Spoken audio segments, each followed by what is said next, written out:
everyone. Welcome to the Heroes in American History channel. I am Elizabeth Cady Stanton, and not only am I your host today, I am also your subject. Although you may not know me by name, you'll definitely recognize my many contributions to how you live your lives today within the next few minutes.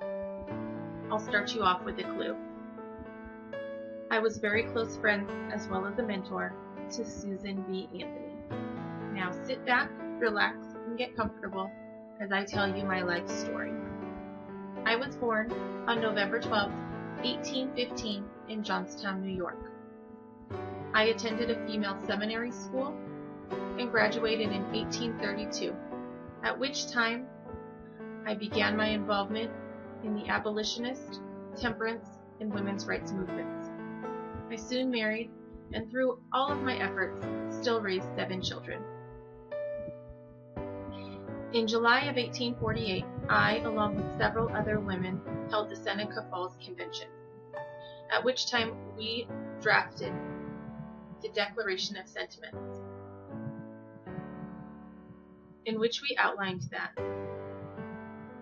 all women and men are created equal, that they are endowed by their Creator with certain inalienable rights, that among these are life, liberty, and the pursuit of happiness, and outlined the many repeated injuries of women. Additionally, we listed some deplorable facts about our society such as these. He has compelled her to submit to laws in the formation of which she had no voice. He has made her, if married, in the eye of the law, civilly dead. He has taken from her all right and property, even to the wages she earns. These are just a few of the many described. We ended our declaration with the insistence that women have immediate admission to all the rights and privileges which belong to them as citizens of these United States. I wrote many pieces on women's rights, and met Susan B. Anthony in the early 1850s.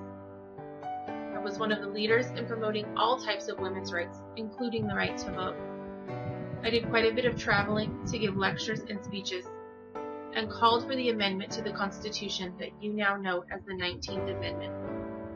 I also wrote many of the speeches for Susan B. Anthony through our 50-year partnership. I have been quoted as saying such things as, "The prolonged slavery of women is the darkest page in human history.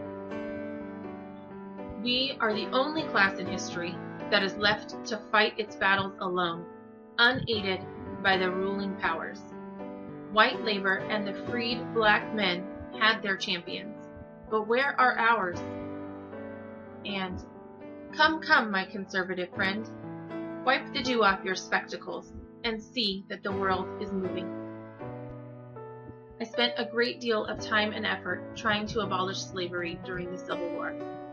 Afterwards, I became even more outspoken about women's suffrage and formed the National Women's Suffrage Association in 1869 with Susan B. Anthony.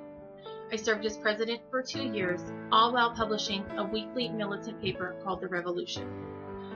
One of my most controversial arguments dealt with my belief that the Bible and organized religion played a large role in denying women their full rights. I eventually wrote a critique with one of my daughters called The Woman's Bible, which met with large protest, not only from religious sectors, but also from those within the women's suffrage movement. I passed away shortly before my 87th birthday in October 1902. I should be remembered as someone that was not afraid to take a chance and speak out for what I believed in. I took risks in an attempt to secure freedoms for all. Therefore, your 3rd grade students should learn about me as they learn about the lives of other American heroes. Thank you for taking this trip down memory lane with me. Remember me the next time you need to take a stand for something you believe in. You too can make a difference.